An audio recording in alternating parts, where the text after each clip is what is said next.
The notification lit up the marble countertop at 11ish p.m., slicing through the domestic silence of a 10-year marriage. A flight confirmation to New York, one way. It wasn't the trip that was the problem. It was the man waiting at the other end, the one she swore was just history. Sometimes the loudest sound in a marriage isn't a scream, but the quiet click of a suitcase latch closing on a life built together. If you understand the weight of silence in a room full of secrets and the heavy price of a single night's mistake, stay with this story because we are just unlocking the door. The lighting in the kitchen was perfect, a soft, under-cabinet glow that Mark had installed himself 3 years ago. It was designed to make the granite countertops sparkle, but tonight it only illuminated the trembling of Elena's hands as she gripped her wine glass. Mark stood by the island, his posture rigid, looking at the itinerary displayed on her iPad. Chicago O'Hare to JFK. Departing tonight, returning tomorrow evening. The name of the hotel wasn't listed, but the context didn't require it. "You're packing a bag," Mark said. It wasn't a question. His voice was steady, a low baritone that usually made Elena feel safe. Tonight it sounded like a judge reading a verdict. Elena took a sip of the Pinot Noir, the crimson liquid staining her lips. She pushed a strand of auburn hair behind her ear, a nervous tic she had developed in college. "It's the opening of his retrospective, Mark. I'm a curator. It looks bad if I'm not there. The industry is small." "Julian isn't the industry, Elena. He's your ex." Mark looked up, meeting her eyes. "And you're not going for the art." The air in the penthouse felt thin, suffocating. Outside, the wind howled off Lake Michigan, rattling the double-pane glass. "I feel stuck," Elena whispered, the truth finally leaking out from beneath the professional excuses. She set the glass down, the stem clicking sharply against the granite. "I love you, Mark. I do. But I feel like I'm living in a museum exhibit. Everything is so preserved, so safe." "Safe is bad?" "Safe is stagnant," she countered, her voice gaining a desperate edge. She walked around the island, reaching for his hand, but he didn't move to meet her. She stopped inches from him. "Julian, he messes with my head. You know that. It's been 10 years of what-ifs. If I go, if I just see him, see that chaotic life he lives, I can finally put it to bed. I can come back here and really be yours." Mark looked at her, really looked at her. He saw the woman he had built a life with, the woman he planned to grow old with, twisting logic into a pretzel to justify betrayal. "You want to pass," Mark said flatly. "You want permission to go sleep with him so you can decide if I'm still enough for you?" "Don't make it sound so ugly," she pleaded, tears pricking her eyes, tears of frustration, not guilt. "It's not about leaving you. It's about closure." She grabbed his shoulders, her perfume, santal and jasmine, filling his senses. It used to be his favorite scent. Now it smelled like deceit. "It's just one night with him, Mark," she said, the words hanging in the air, irreversible. "Just one night. When I come back, I'm back. Fully." Mark gently removed her hands from his shoulders. He didn't squeeze them. He didn't throw her iPad across the room. He didn't yell. He stepped back, creating a physical chasm between them on the cold kitchen floor. "You've already booked the flight," he observed. "I can cancel if you forbid me," she challenged, putting the burden on him. She wanted him to stop her, or she wanted him to absolve her. She didn't want to take the blame. Mark looked at the clock on the microwave. 8:45 p.m. Her Uber would be here in 10 minutes. "I won't forbid you to do anything, Elena," Mark said quietly. He turned his back to her and walked toward the sink, picking up a sponge to clean a dish that was already clean. "You're a grown woman. You do what you think you need to do." Elena exhaled, a sound of relief mixed with disappointment. She interpreted his passivity as resignation, perhaps even understanding. She didn't see his knuckles turn white as he gripped the edge of the stainless steel sink. "Thank you," she whispered. She rushed to the hallway, grabbing her Rimowa carry-on. The wheels glided silently over the hardwood. Mark didn't turn around when he heard the front door open. "I'll text you when I land," she called out, her voice lighter now, already halfway to New York in her mind. "I love you." The door clicked shut. The heavy deadbolt did not engage. Mark stood at the sink for a long time, listening to the silence settle over the apartment like dust. He looked at the reflection of the empty kitchen in the dark window. Then he reached into his pocket, pulled out his phone and dialed a number. He didn't call a friend. He didn't call his mother. "Yes," Mark said into the phone, his voice devoid of emotion. "Is this 24-hour locksmith Chicago? I have an emergency. I need a rekey. Tonight." The locksmith arrived 40 minutes later. He was a heavy-set man named Gary, wearing a navy blue jumpsuit that smelled faintly of oil and cold tobacco. He didn't ask questions about why a man in a $3,000 suit needed his front door rekeyed at 10 o'clock on a Tuesday night. In his line of work, silence was part of the service charge. "This is a Medico cylinder," Gary grunted, inspecting the heavy oak door. "High security, expensive to drill out. You sure you don't have a spare anywhere?" "I don't want a spare," Mark said, leaning against the hallway wall. "I want a new mechanism. Entirely. Make sure the old keys, any copy of the old keys, won't turn." Gary shrugged, pulled a power drill from his bag, and the high-pitched whine of metal biting into metal filled the silent corridor. To Mark, it sounded like surgery. It sounded like a necessary amputation. While the drill screamed, Mark walked back into the living room. His phone sat on the coffee table, dark and silent. Miles away on the Kennedy Expressway, Elena watched the blur of Chicago streetlights streak past the window of her Uber. The city looked beautiful from this speed, streaks of amber and white, disconnected from reality. She unlocked her phone again. No messages. She typed out a text.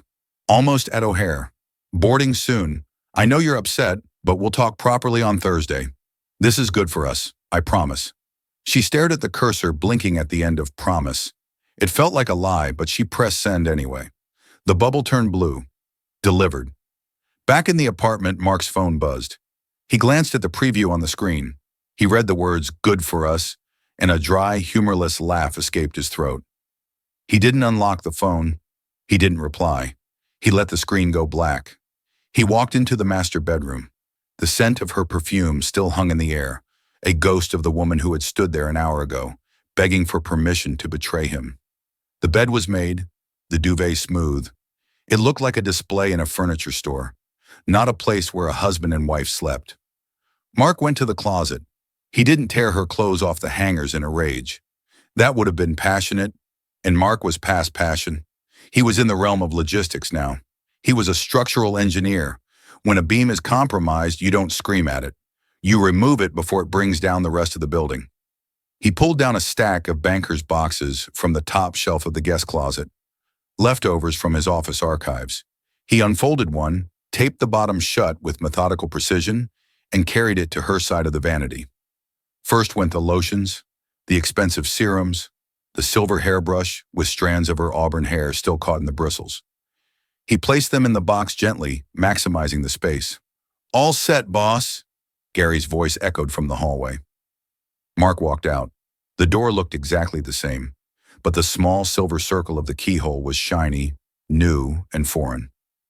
"Here are your keys, 2 copies," Gary said, handing over the jagged pieces of brass.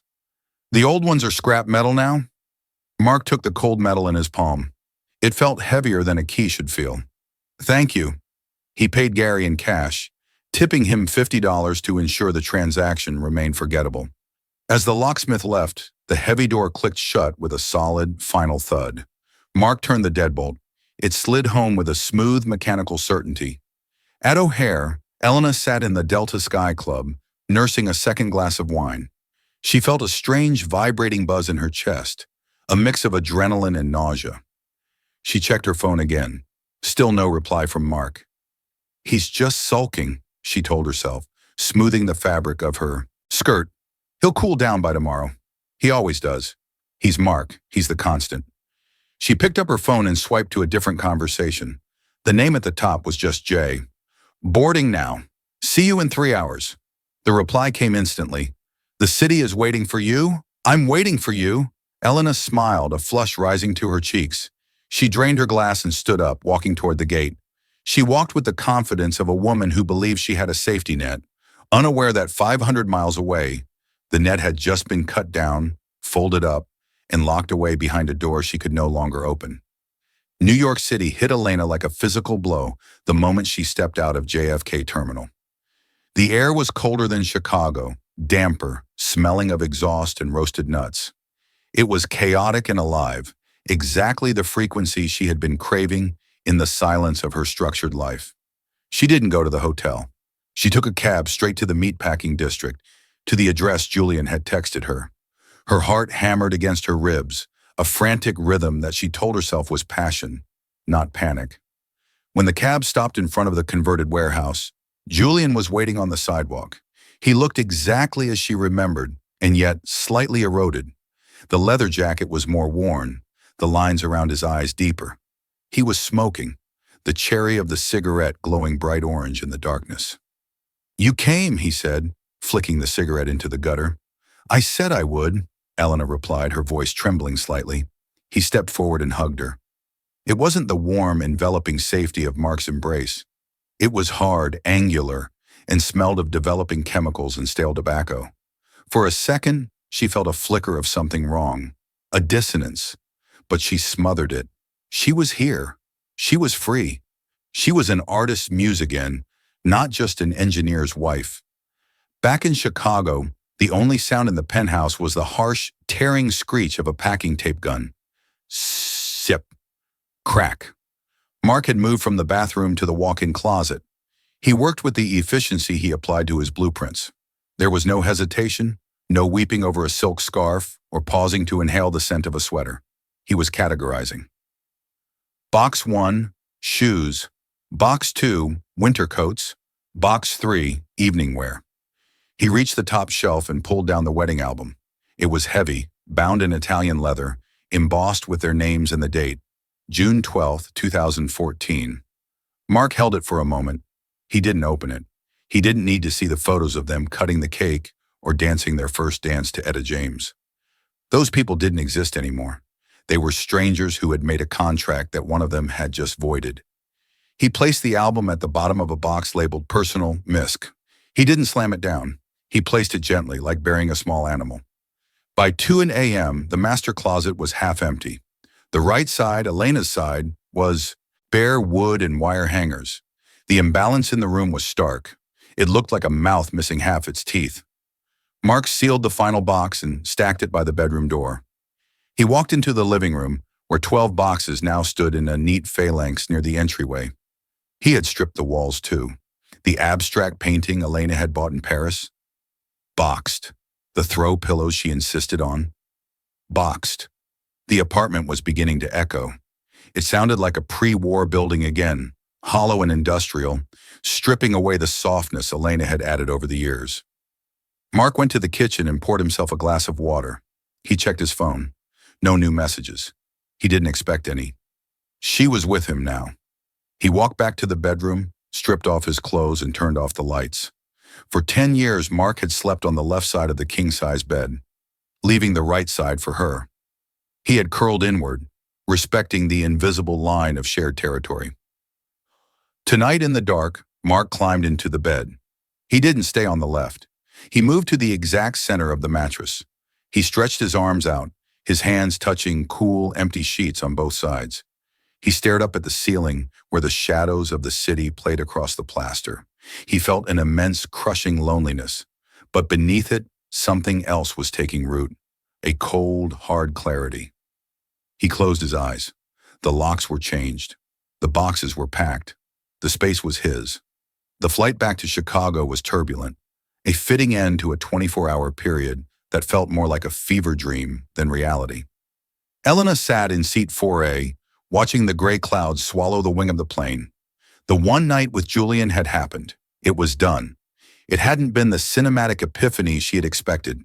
It was messy, frantic, and laced with a strange, sour aftertaste of regression. Julian lived in a studio that smelled of developer fluid and cat litter. He drank cheap whiskey out of mugs with chipped rims. The chaotic freedom she thought she craved felt, in the harsh light of morning, simply like instability. She wanted her heated floors. She wanted the hum of the sub-zero fridge. She wanted Mark. By the time her Uber pulled up to the limestone facade of their building on Lakeshore Drive, it was 7:30 p.m. Snow was beginning to fall, light flurries that melted the instant they hit the pavement. Elena dragged her suitcase out of the trunk. She felt a wave of exhaustion, but also a strange sense of resolve. She would apologize. She would cry. She would tell Mark he was right, that she had needed to see the other side to appreciate the sanctuary he built for them. They would fight, maybe for days, but they would be okay.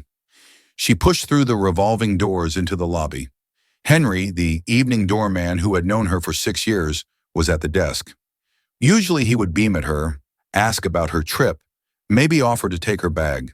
Tonight he was studying the guest log with intense fascination. "Evening, Henry," Elena said, forcing a tired smile. Henry looked up. His expression was tight, pained. He didn't smile back. "Mrs. Vance, you're back early. Just a short trip." She waited for him to buzz her toward the elevators, but he hesitated. He looked like he wanted to say something, his hand hovering over the phone, but then he pulled back. "Have a good night, ma'am." Elena frowned, the first prickle of unease sliding down her spine. She walked to the elevator, the click-clack of her heels echoing too loudly on the marble. In the elevator, she checked her reflection in the brass-trimmed mirror. She looked pale. Her lipstick was worn off. She tried to smooth her hair, rehearsing her opening line. "I'm home. I'm sorry. I'm home." The elevator dinged softly at the 18th floor. The doors slid open to the private foyer they shared with only one other neighbor. The hallway was silent. The sconces threw warm, familiar pools of light onto the carpet. Elena rolled her suitcase to number 18B. She stood before the heavy oak door, taking a deep breath to steady her shaking hands. She fished the key ring from her purse, the leather fob Mark had bought her in Florence. She slid the key into the lock. It went in smoothly. She tried to turn it to the right. It didn't move. Elena frowned. She jiggled it slightly, thinking she hadn't pushed it in all the way. She pulled it out, blew on it, a habit from childhood, and inserted it again. Clink, stop. The key hit a wall of resistance. It wasn't the sticky resistance of an old lock. It was the hard, unyielding stop of a mismatch. "Come on," she muttered, panic rising in her throat like bile.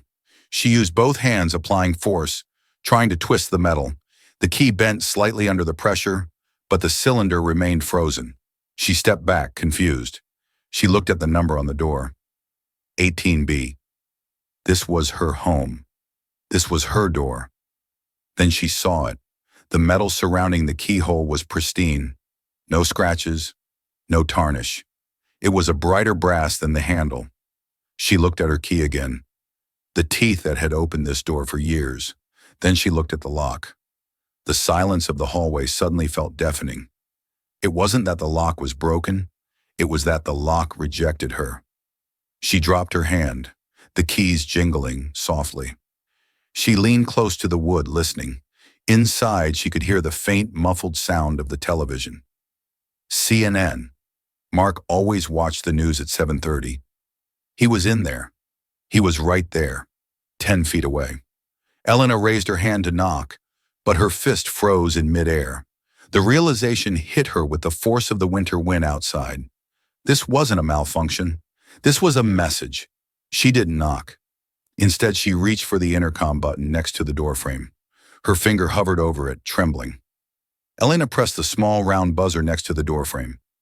It let out a sharp electronic chirp that seemed too loud in the quiet hallway. She waited. She imagined him inside. He was probably sitting on the beige sectional, the remote in his hand, freezing when he heard the sound. He would be debating whether to stand up. 10 seconds, 20 seconds. She pressed it again, longer this time, a demanding, continuous tone. "Mark," she said, leaning close to the brushed steel speaker grill. "Mark, stop this. It's not funny. Let me in." The speaker crackled. It wasn't the sound of the door unlocking. It was the audio channel opening.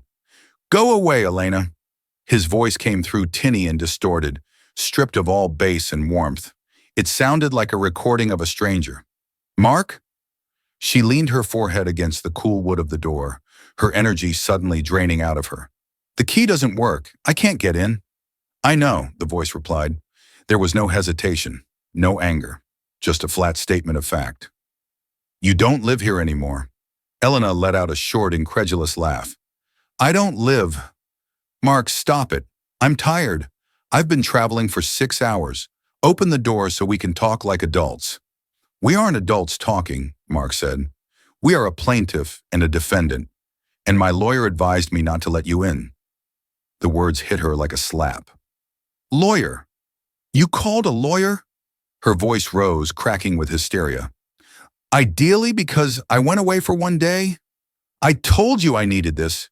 I told you I would come back. And you did, Mark said. But the locks didn't wait for you. I am your wife, she screamed, slamming her palm against the wood. The sound echoed down the corridor. Behind her, across the hall, the door to 18A cracked open.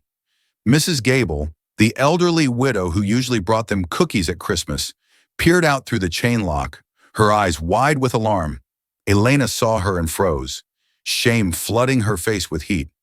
Mark, please, Elena whispered, lowering her voice, pleading with the metal box. Please, my clothes are in there. My life is in there. Your life is in 12 boxes in the climate-controlled storage room off the lobby, Mark replied. Henry has the inventory list and the key. Do not come back up here, Elena. If you pound on the door again, I will call the police. And I think we both know who the intruder is tonight. Click. The audio channel cut off. The faint red light on the panel faded to black. Elena stood there for a full minute. She pressed her ear to the door, listening for footsteps, for the sound of him walking toward her, for the click of the deadbolt turning back. She heard nothing but the low hum of the building's ventilation system. Slowly, painfully, she pulled away. She turned and saw Mrs. Gable still watching from the crack in her door. Elena straightened her spine, grabbed the handle of her suitcase, and walked back to the elevator. She didn't look at the neighbor. She didn't say a word.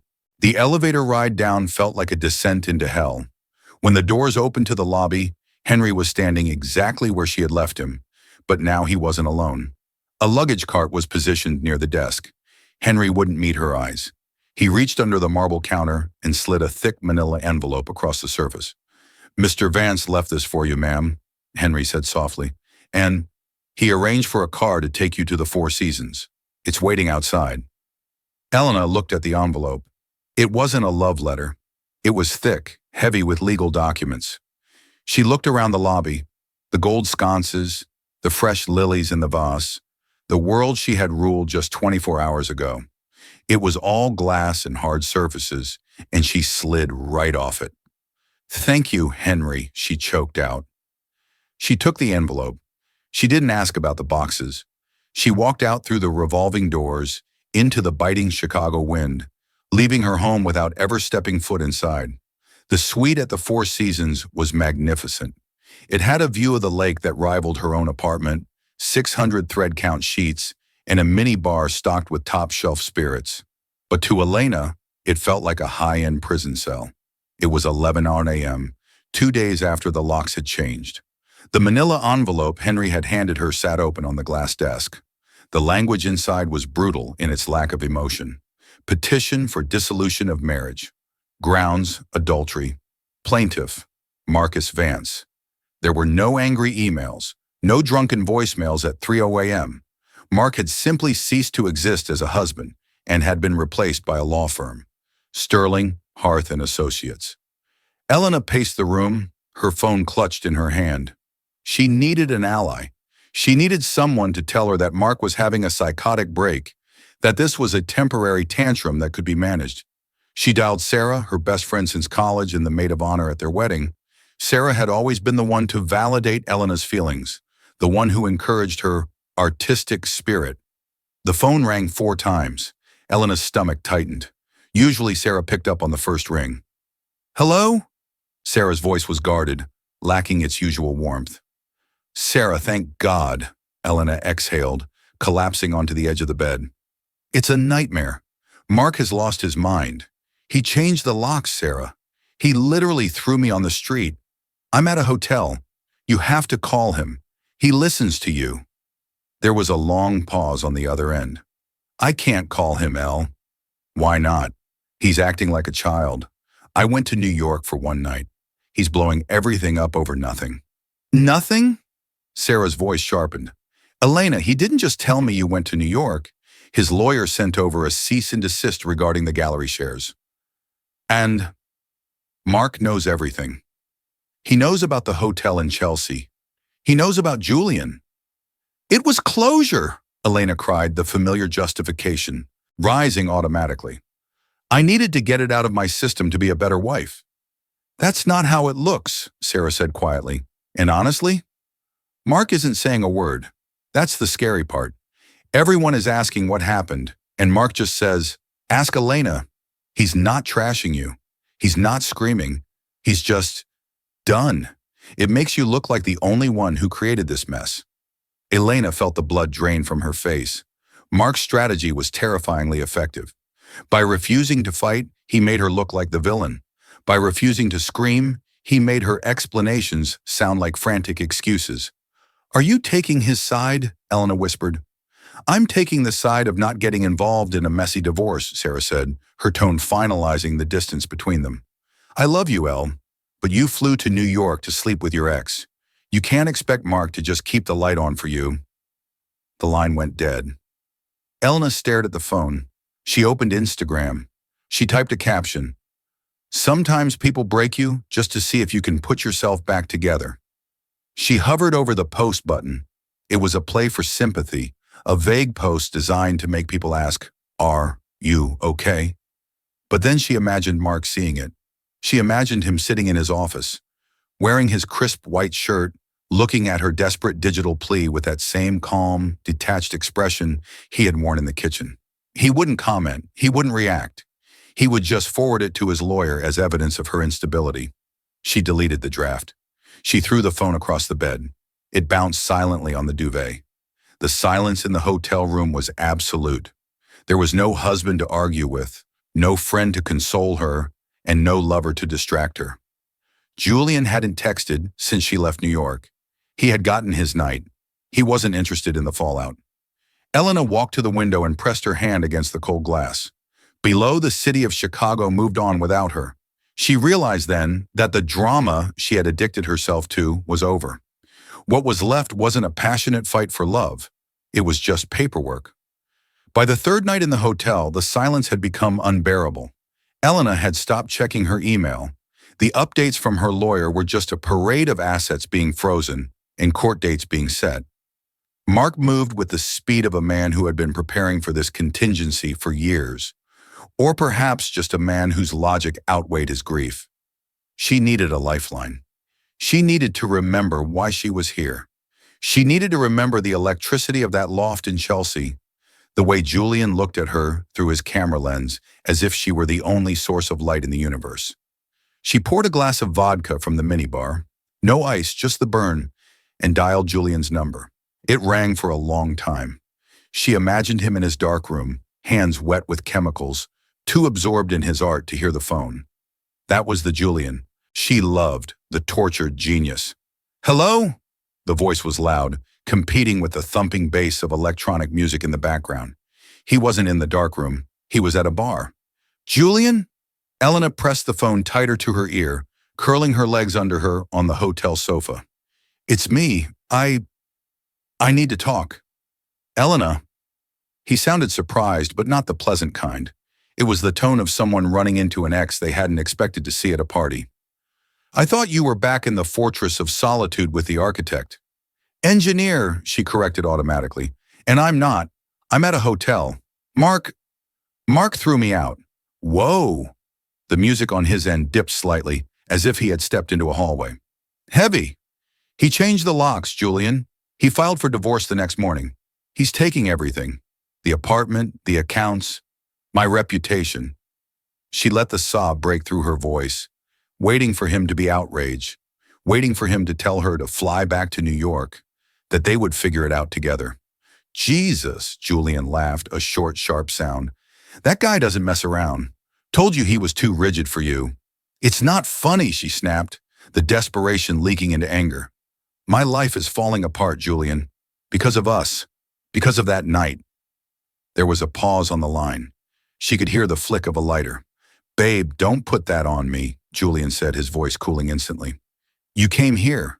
You wanted the experience. We had a moment. It was beautiful. Don't turn it into a soap opera. A moment. Elena stood up, her hands shaking. I lost my marriage for that moment. I'm alone in a hotel room while my husband erases me. And that sucks, really, Aunt Julian said, sounding bored now. But what do you want me to do? I'm in the middle of an edit, and I have the Berlin show next month. I can't deal with Chicago divorce lawyers. The truth hit Elena harder than the locked door had.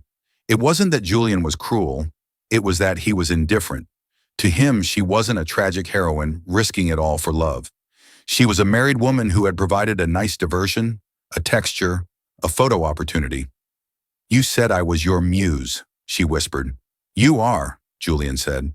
But muses are supposed to be unattainable, Elena. That's the point. You come, you inspire, you leave. You don't show up with suitcases and legal fees. Is there someone else there? She asked, hearing a female voice in the background asking for a cigarette. Does it matter? Julian countered. Look, you're a great girl, but you're looking for a savior, and I'm just a photographer. Go home, apologize to the suit, and get your life back. You're not built for this. He hung up. Elena stared at the phone screen as the call duration flashed. 2 minutes, 14 seconds. She lowered the phone. The room was perfectly still. The vodka in her glass was warm. She had burned down her cathedral for a man who wouldn't even hold the umbrella while she watched it burn. She thought she was trading safety for passion. Instead, she had traded a man who would have died for her for a boy who wouldn't even leave a party for her. She walked to the bathroom mirror. The woman staring back looked older, harder. The glow of the affair was gone, replaced by the gray pallor of regret. She wasn't a muse. She was just a woman who had miscalculated the value of everything she owned. 8 months later, Chicago had thawed. The biting wind off the lake had been replaced by a humid, golden warmth that brought the city out onto the sidewalks. Elena stood near the catering table at the River North Gallery, holding a glass of lukewarm, sparkling water. She wasn't the director here. She was a consultant, a polite title for a freelancer trying to rebuild a reputation that had been quietly but effectively tarnished by the rumors of her breakdown. The divorce had been finalized in April. It was a sterile administrative procedure. No screaming matches in the courtroom, just lawyers exchanging binders. Mark had been fair, financially. He didn't leave her destitute, but he didn't leave her with the life she had known. He bought her out of the apartment, sold it 2 weeks later, and vanished into the architecture of the city. She hadn't seen him since the morning she left for the airport. "Excuse me, are you finished with that?" a waiter asked, gesturing to her glass. "No," Elena said, clutching it tighter. "I'm still here." She turned toward the entrance, the glass doors swinging open to admit a new group of guests, and then she froze. Mark walked in. He looked different. Not drastically. He hadn't grown a beard or bought a sports car. He just looked lighter. The heavy structural tension that used to sit in his shoulders was gone. He was wearing a charcoal suit she didn't recognize, cut sharper than his old ones. He wasn't alone. He was talking to an older man, a city developer, gesturing with his hands as he laughed at something. It was a genuine laugh. It was the sound of a man who slept through the night. Elena felt a phantom pull in her chest, a reflex to walk over to him, to touch his arm, to fix his tie. But she stayed rooted to the spot. The distance between them was only 30 feet across the polished concrete floor, but it felt like an ocean. She watched as a woman approached him. She was brunette, perhaps 35, dressed in a simple navy dress. She didn't cling to him. She just handed him a drink and stood comfortably in his space. Mark turned to her, smiling, a soft, private smile that Elena used to think belonged only to her. It wasn't jealousy that hit Elena then. It was grief, pure, distilled grief. She realized then that she had been waiting for him to be broken.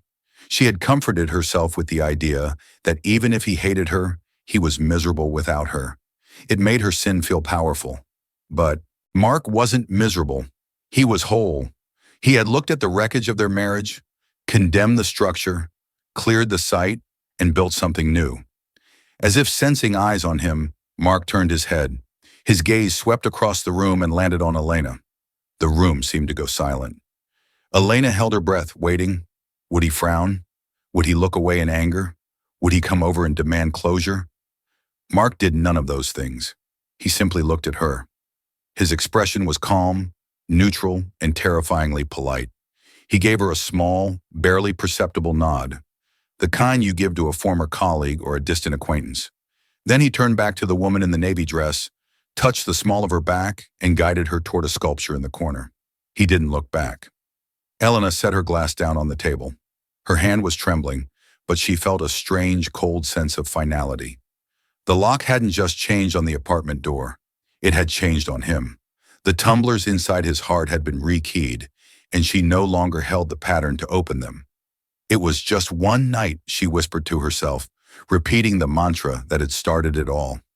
But as she watched Mark laugh again, she finally understood the math. One night costs everything if it's the night you decide the person who loves you isn't enough. She turned, walked out the side door, and stepped into the humid Chicago night. The city was loud and bright and full of people going home to someone. Elena pulled her coat tight and started walking toward the train, alone in the crowd.